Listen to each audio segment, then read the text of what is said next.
now officially live here on YouTube as well as on Instagram. So, for those of you that are watching, the whole point of today's conversation is to help educate you on some of the different strategies that I feel as if every business needs to have when it comes to growing and scaling. This is very important because often I find that business owners are just doing random activities, hoping that they're going to get specific results. And reality is that if you don't know why you're doing something or what type of results you're wanting to get, then you won't possibly actually get the desired result that you want. For those of you who are new to my page and my channels, my name is Jessie Gary. I have over 14 years in the event industry. I specifically work with corporate events. However, I'm extremely passionate about helping other service-based business owners to go and grow their teams, especially for those of you that are wanting to cross the six-figure mark and you're starting to need extra support. And the biggest thing that can hold people back from even getting that support is that if you don't have a strategy or any practices in what you're doing, it's hard for someone to follow something that is not actually created. I always say that you don't want to wait until you have a whole bunch of people to figure it out. And granted, sometimes it may work like that, but you're going to have to pay a lot of money to fix it. So that's why we're going to talk about it now, because you may be someone watching this right now live and it's just you doing this. You may even still have a full-time job, so you're doing this part-time. This is still important for you, especially for those of us that have service-based businesses. All right, so the reason why you want to have a strategy is because it allows for you to not just be having the shiny object syndrome, because it'll allow for you to have a plan and knowing what actions and activities you're going to be doing that are a part of that plan to get the result. That's correct. So your strategy is going to be a part of the plan for you to get your results. Because often I can hear people saying, "Oh, I wish I had, um, I want to get more clients." I'm like, "Well, how are you getting your current clients?" And they're like, "I'm not quite sure how I'm getting my current clients." So it makes it very hard to know how to go about growing your business if you don't have a strategy that helps you going about getting that. Okay, so I'm going to go over today the 5 main areas I believe every business should have, especially for those of you, again, that are service-based business professionals when it comes to creating a strategy in your business. So the first thing that I would recommend for you to do is to have a strategy for your client onboarding. So this is important because it helps with ensuring that you have a smooth onboarding process for every one of your clients. What I find is that some people have amazing onboarding processes when things are super slow, or it may be extremely janky when things are slow, because then they're like doing whatever, follow up is whatever, everything is whatever. However, the thing is that you want to have a clear onboarding strategy and process so that when you're having one client, two clients, or you're having an influx of more clients coming in, that everyone is going through the same steps and processes inside of your business. So you want to be able to have a client onboarding process that's going to help you with having smooth with client relationships, and then it will help you with being able to scale. Because if we don't have a strategy for that, then scaling can be extremely difficult. So some of the key things that I always say you want to have in a effective onboarding strategy is that you want to have clear communications and set expectations. I think that there's this lie that we always have to be available for each and everything and 24 hours access and all these different things. Like if you look at any data from any of these big gurus, you can't just call people 24 hours. Everyone's not texting them. They're not accessible, but people still wait. It's because they are clearly expressing what are going to be the expectations as well as their business hours and things of that nature. So you want to be able to make sure you have clear communication as well as setting expectations. Is it going to be that it's going to be you'll respond back to emails within an hour? Is it going to be 24 hours? I have 24 hours personally for auto response, just because, again, I can't always stop doing what I'm doing just to answer email. And it's not because the client isn't important. It's just that want to make sure that I'm giving everyone the ability to feel as if they are important and that I'm able to focus on them. Because if not, everything's always going to be just disordered. And then you want to also make sure that you're within the onboarding process that you're providing them with the necessary tools and resources. Again, that's all part of setting expectations for your customer. So here's what some people like to do, especially in service-based businesses, is have an onboarding or welcome packet where it will talk about business hours, best ways to communicate, whatever platforms you're using, as well as anything as far as timeline. Those are some of the great things you can use. And that's also why I often talk about why I like platforms like HoneyBook, because you can create all of these templates to help you with having consistent client onboarding. So you are able to, with the right type of platforms, you're able to have a personalized onboarding experience. When I say a personalized onboarding experience, that does not mean that every person has a different onboarding experience. It means that you are having one onboarding experience, but you're adjusting it slightly so it feels personalized. Because again, we can't scale when everyone is doing something different. All right, so I'm going to give you some practical tips that will help you with being able to create this onboarding process. So when you're wanting to create this onboarding process, you want to start thinking about what can you do as far as a welcome packet to be able to help ensure that everyone is getting the information that they need when they're first coming on. And this is where, even with you having a welcome packet that talks about a timeline, yes, you may have some intricate projects that will take a little bit longer. However, even in the timeline that you will have go to clients, you can say, depending on your project, it may be longer. However, this is what you can expect from me. That's the best thing to do, is just have clear communication as to what strategy, like what is going to be your communication, so that people aren't guessing.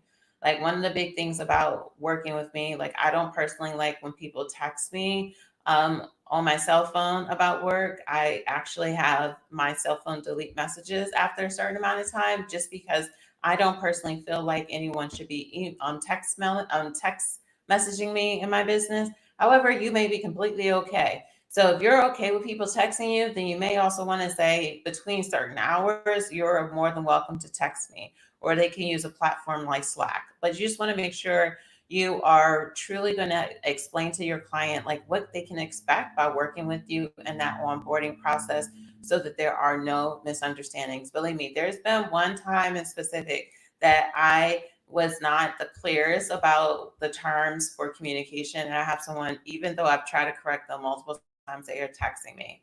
And so oh, it kind of gets underneath my skin. However, like, I try to keep correcting it, and I just kind of take that as an L. So I make sure now that no one else thinks that that's an okay method for communication. So you have different things and rules within your business as far as effective ways for onboarding.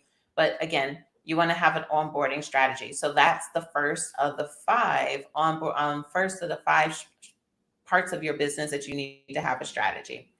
All right. The second part that I feel like every business owner should have a strategy is because I often hear people talking about the tools, but I never hear about the strategy. And that's going to be having a marketing strategy. A marketing strategy is crucial for you to grow your business, especially because you're wanting to know how you're getting people to get their eyes on your business.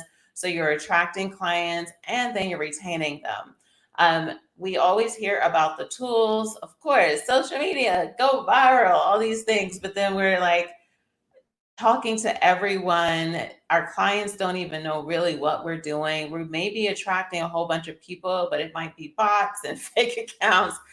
Or more importantly, you may be putting all this effort into one platform, and that platform is not serving you well. And so here's the thing, for those of you that want, I did create a free resource for the marketing, for a cheat sheet on how to create a marketing strategy. So if you do, for those of you that are watching Instagram Live and you want access to the marketing strategy, just type in strategy in the comment box and you'll get that free resource. I think it's like a 4-page document that you're able to download. And for those of you that are watching YouTube right now, I'll have a link in the description so that you're able to get that as a resource. So the reason why you want to have a marketing strategy is because you want to be able to clearly know where your clients are. I have two different businesses, well, technically three different businesses, and they all consume content on different platforms and they all look for the solutions that my company provides differently on each one of those platforms. So the reason why you want to know these things is because you want to make sure that you are truly putting out content that's going to help people find you and the right people to find you. And then most importantly, you want to know why, what's the whole intention and goal of it? Because you can post all day long, but some people, their goal is just to get followers. But I'm sure if we're business owners, our whole goal is not to get followers. Our goal is to get people to find us that want to pay for our services, because you don't need to have 10,000 followers to have a successful business. To me, I personally, in my event business, I do not have more than 5,000 followers, and I've had my company for 14 years. So it's not about having a whole bunch of followers, it's having the right people following you and also understanding how people come to those social platforms. Okay. So the things that you want to think about when you're going to be building a marketing strategy is that you want to identify your target audience. All clients are not good clients.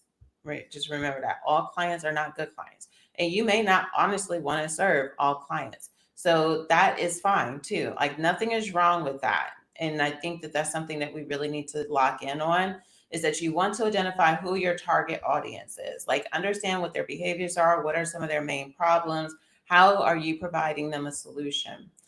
So understand your target audience, and in that free resource I have for you, it gives you some more tips on how to go about doing that. Then the other part to building a marketing strategy is that you want to set clear marketing goals. One of the things that I do inside of my business is like, especially let's say in this consulting side, our focus is growing our YouTube reach so that we attract more clients, because we currently get a lot of our leads from a third party. So I'm like, we got to start attracting people into our own funnel.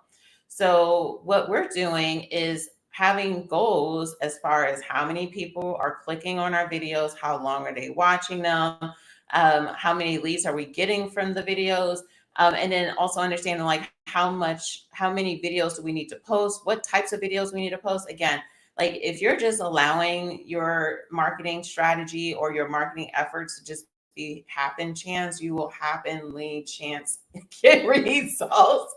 So you want to have clear marketing goals, and so that will help you of actually creating your strategy. And then you want to choose again the right channels and tactics to be able to help encourage people to purchase. For example, in my corporate event business, what I find is I do outreach calls, because typically the people that manage social platforms outside of LinkedIn, so if I'm using Instagram or Facebook for marketing, typically they have just a gatekeeper that's managing it. So when I mean a gatekeeper, it might just be a concierge front desk person, or a secretary, someone like that, and they're not decision makers. And so me trying to hope that the main person or the regional or the person that's going to pay me the big bucks is going to see it is very slim to none. So since I know this, I know when I'm doing my sales pitches and when I'm doing calls and outreach to potential clients, what happens is that when I'm doing these calls, I start to see visibility or views or likes or follows on our Instagram. Because what happens is people go onto our social platform as social proof. That's it. So social proof, or when they book us, they're tagging us to say, hey, it was a great time.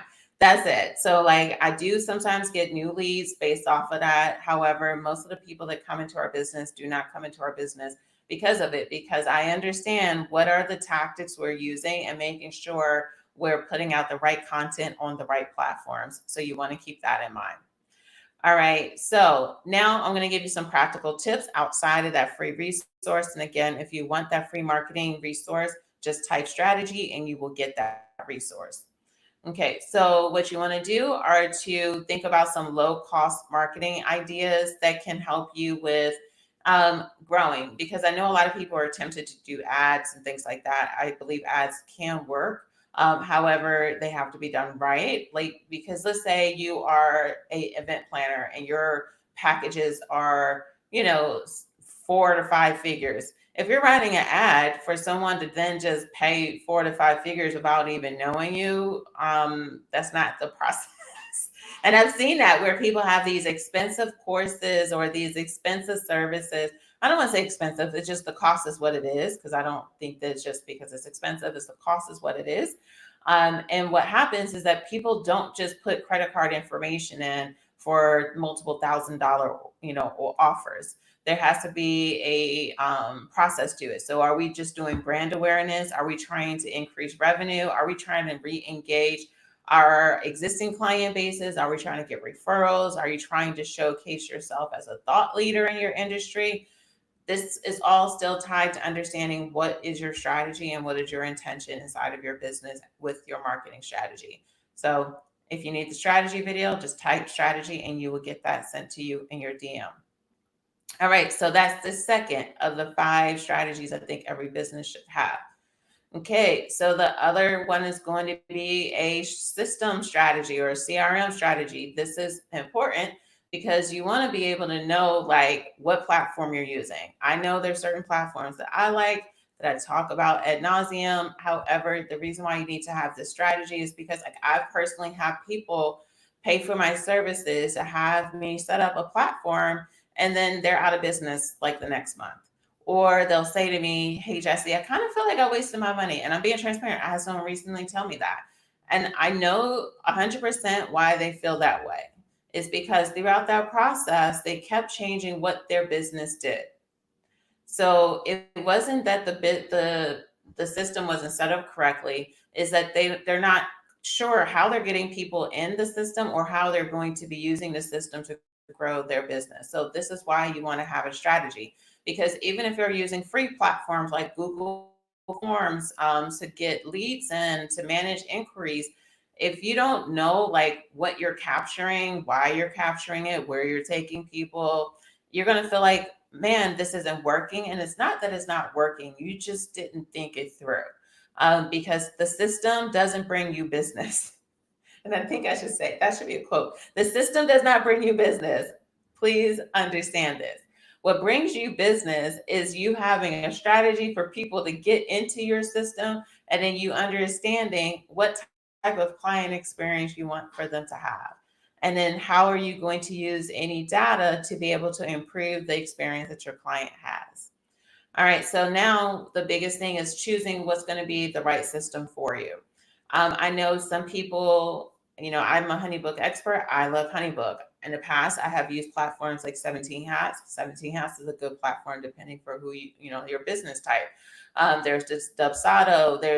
And then if you're not in any of the CRMs and you may be makeshifting your process, your platforms right now, I know that's where we all start. However, once you start getting some customers in and you start feeling yourself be a little bit more anxious, that's when I know it's time to get something official. Like at some point, you realize, man, I can't keep doing Microsoft Word invoices, or I can't keep just doing a Square invoice and then sending a contract through this platform. And like, you just realize, like, oh my gosh, for me to send a proposal is taking me such a long time. Those are the signs when we need to get a system.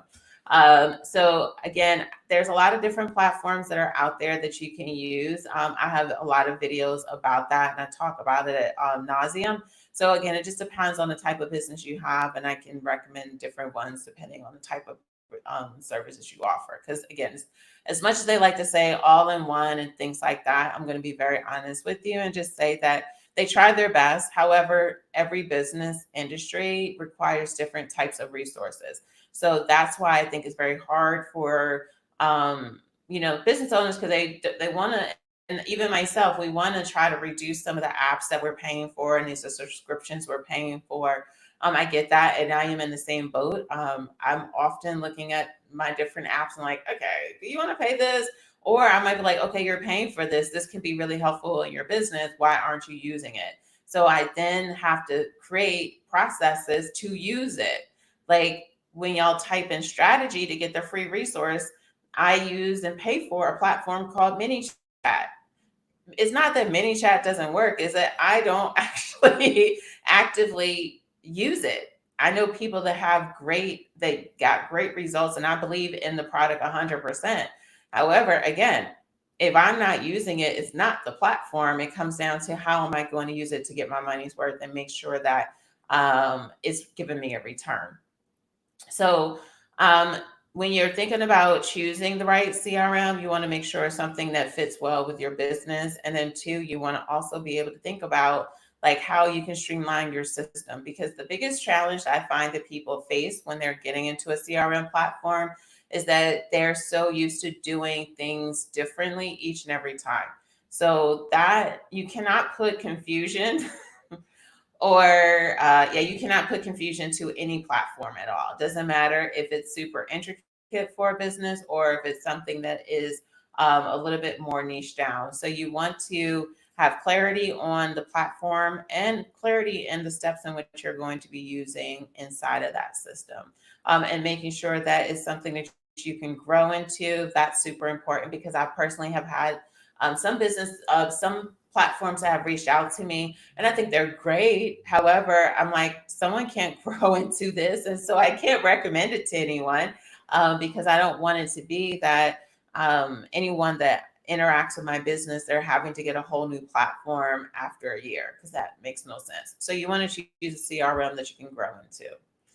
All right. So the practical tips when it comes to a CRM platform, I always tell people, when you're trying to think of how you're going to use this in a strategy, I will 100% recommend for you to do a process dumping. I like to call it process mapping, where you're just taking out some piece of paper. Like I use Rocketbook products all the time. And I've done some content about Rocketbook, which is a reusable notebook system. And so I can just use water and it like rinses off. So I like to just sometimes just flush out. Like right now, I'm working on rewriting the packages in my business. So like I've been taking notes on here. I've been rethinking a lot of things, and I just flush stuff out. Like, so the practical step is just flushing things out, thinking about how do I want to offer my services in this platform and system, and then how do I just really optimize the experience that my client has as well. All right, so now we're down to the fourth part of your business that needs a strategy. Um, so it's 4 or 5. So we still got one more after this, and that's going to be a strategy on your service execution. And this is important for service-based businesses specifically, because you want to really have an expectation for your brand quality. It doesn't matter for those of you that are watching that may be event planners, or maybe you might be a bookkeeper or something of that nature. Different people and different businesses find my content. So you want to sit here and think about how are you going to give great service. And then this is why even with the first one about understanding your client is important, because every type of client and industry has a different level of expectation. Or maybe because you're going for high ticket or high net worth individuals, they're going to have a certain level of expectations. So you just want to understand like what type of execution do you want to give to your clients, what level of service you want to have.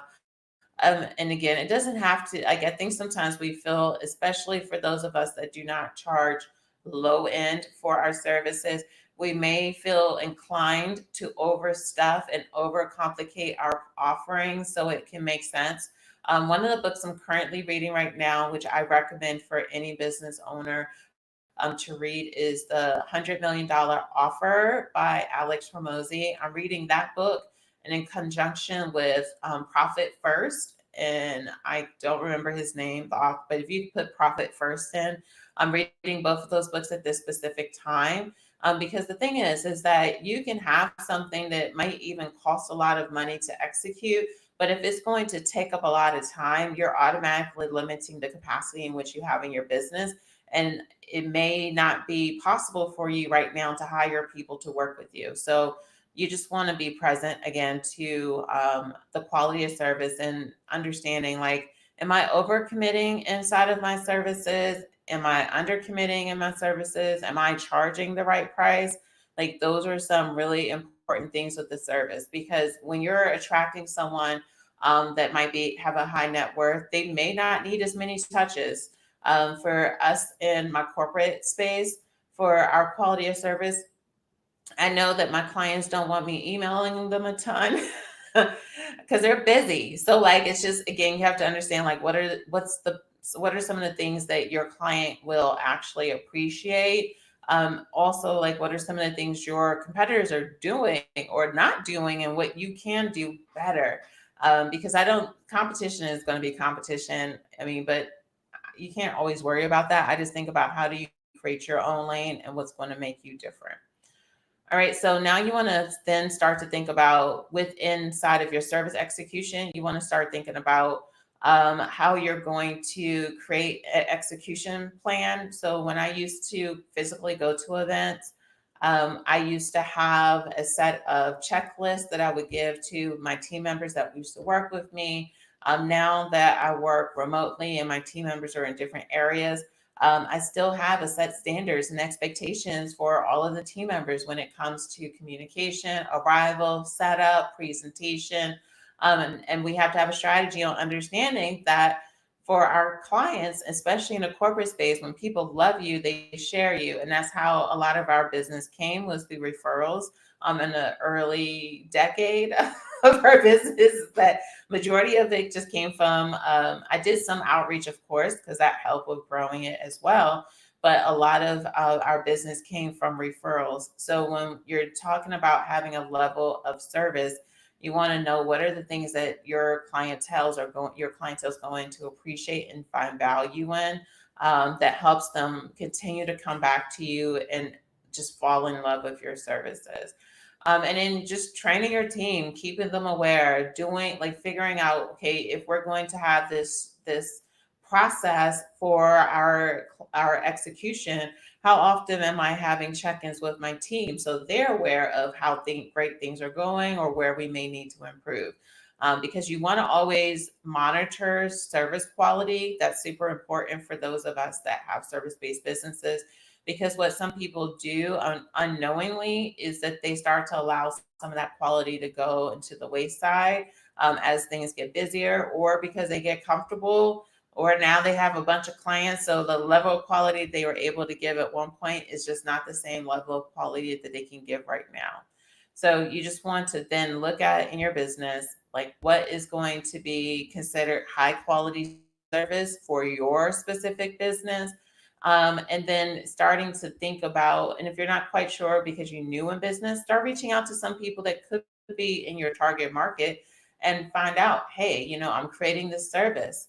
What are some things that you find value in? Because I think sometimes we think we only can reach out to our existing customers to do market research.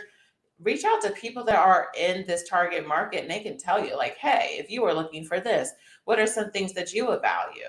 Would this make a difference or would this not make a difference? And that's something that I really try to implement as much as possible without annoying my clients in my event planning company. Because, like, with us changing up our structure, going into more annual contracts, I started reaching out to some people in my client base and it's like, hey, I'm trying to start winging off a single one-off event to get into annual contracts. If we were able to give you X for, why would this be something of interest? And they were like, yes, like send me the information and we can talk. Like, I wasn't really trying to pitch to them. I was just trying to get information if this is a viable idea or not. So you just want to take heed of whatever strategy you're going to use with improving your execution and scaling. Because if you are not creating a service strategy that's going to allow for you to scale, you're automatically putting a cap on your business. All right, so we've gone through 4 of 5 strategies that you should have in your service-based business. And we're going into the 5th one. And the 5th one is client retention. You need a client retention strategy. I recently did a live talk at a summit to talk about client retention and how this can be truly something powerful in service-based businesses.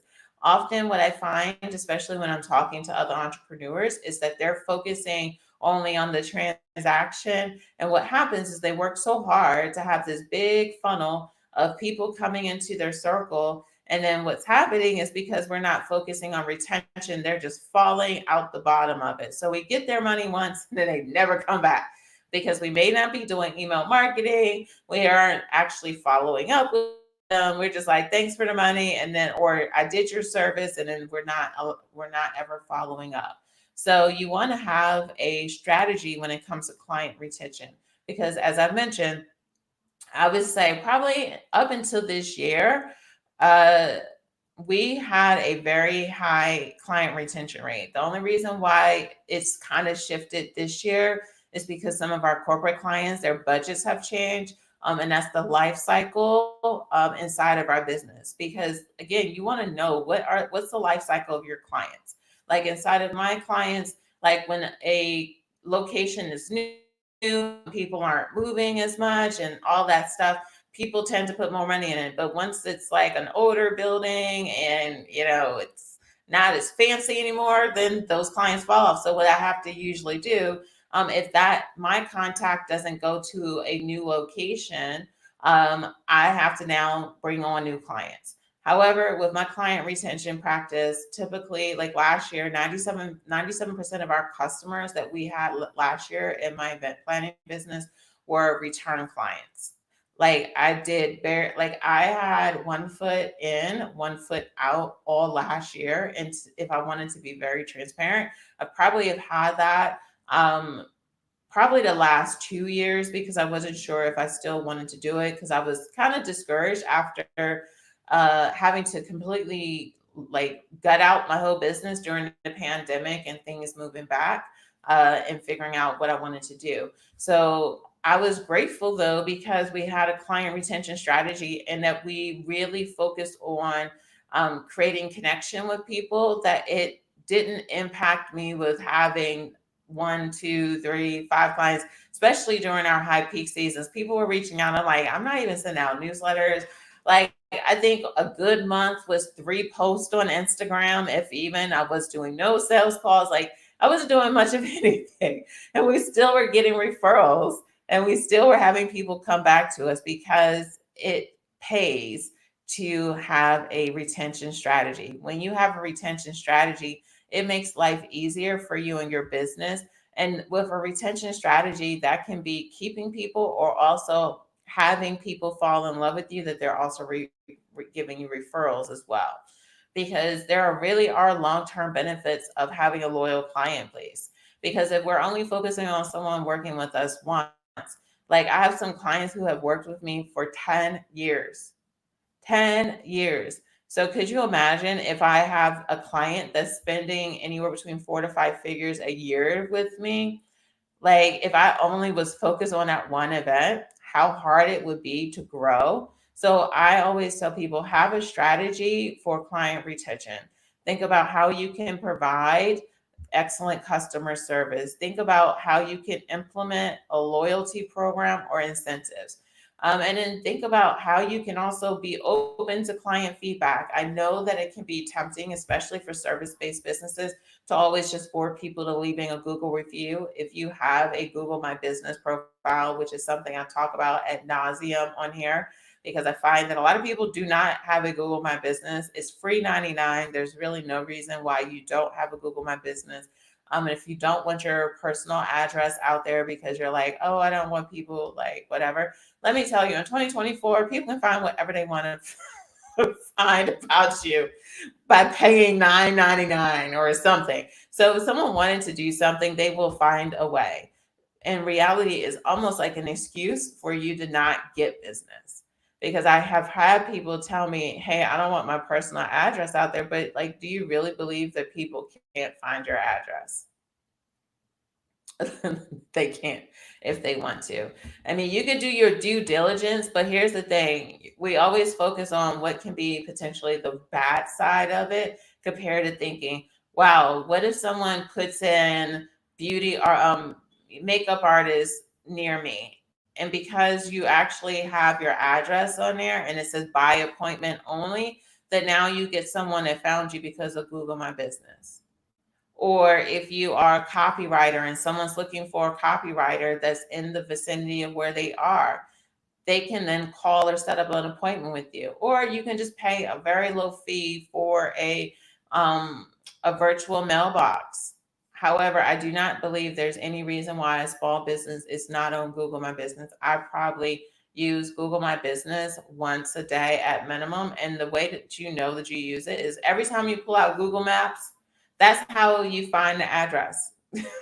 It's not because Google Maps just knows that Chick-fil-A is down the street. It knows only because the owner of Chick-fil-A registered that address in Google My Business. So if you're not registering your business and the location, you can be potentially losing out on opportunities. So you want to sit here and think, what can you do for a loyalty program?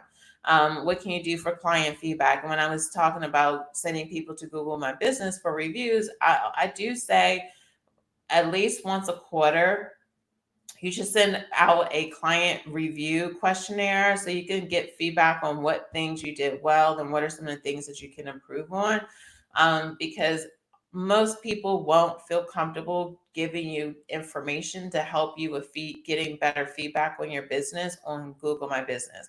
What you find on Google My Business is that people want to tell you how amazing you are. However, they won't tell you, hey, it would have been better if you X, Y, and Z, unless they hate you or they're unhinged. Most people will not do that on Google My Business. So that's why you want to have a personal questionnaire that's going to your clients so that they're able to give you some feedback.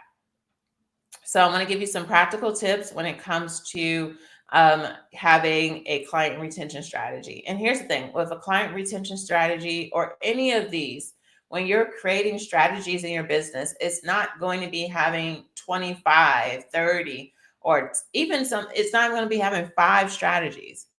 You always want to have anywhere between 1 to 3, something that you can keep on rinse and repeat inside of your business.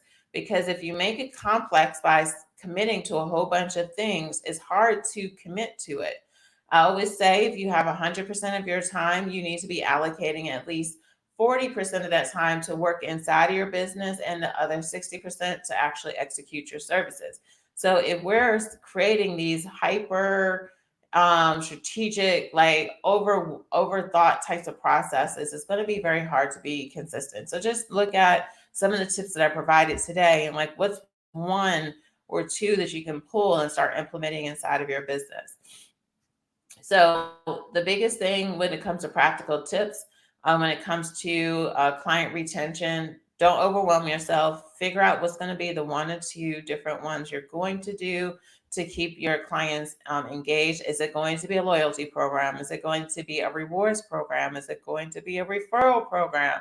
Whatever it is, stick to 1 to 2. And I would really say 1 when it comes to client retention, because you'll forget to keep mentioning it if you have a bunch. So just choose 1 or 2 that you want to do inside of your business. So now that we've gone over the 5 different areas of your business that you need to have a strategy, and I'll just do a quick recap because I'm looking at my notes, is that first thing, you want to make sure you have one for your client onboarding. The second strategy you want to have is for marketing. And for those of you that are wanting help with your marketing strategy, I have a free resource. For those of you watching Instagram that want it, all you have to do is type in strategy into the comment box and you'll be able to get that. And for anyone on YouTube, there will be a link in the bio and the description to be able to get that. The next area that you need to have a strategy is going to be in your CRM, because as we say, a system does not, having a system does not create a strategy. It's you taking the time to create that strategy that actually gets people into your system so you can get the results that you desire. The next strategy area that you need to have is in your service execution. So what's the level of service you want to be able to provide your clients? How are you going to help with consistently having high quality service if that's what you're desiring? And if you want to have high quality service and that's what you're desiring. And then for the final one is client retention. You want to have a client retention strategy. All of these areas, again, don't overwhelm yourself with any of like trying to make a change overnight. This can be a gradual process. Put it on your calendar, create the time, make effort because actually leaning into this will change and shift your business. And I want for you to have the success that you're truly desiring. For those of you that are watching, the Instagram live is only going to be up until tomorrow morning. I will have it live on YouTube for the rest until whatever. So you will be able to watch this video again if you choose to, for those of you that want to watch it on YouTube. I'm getting more active on doing content and creating more YouTube videos that's going to be intended to help those of you to grow your business into six figures so that you're able to grow and have the success that you want. And I have a lot of really cool resources and freebies that are coming out if they're not already out. And feel free to ask me any questions.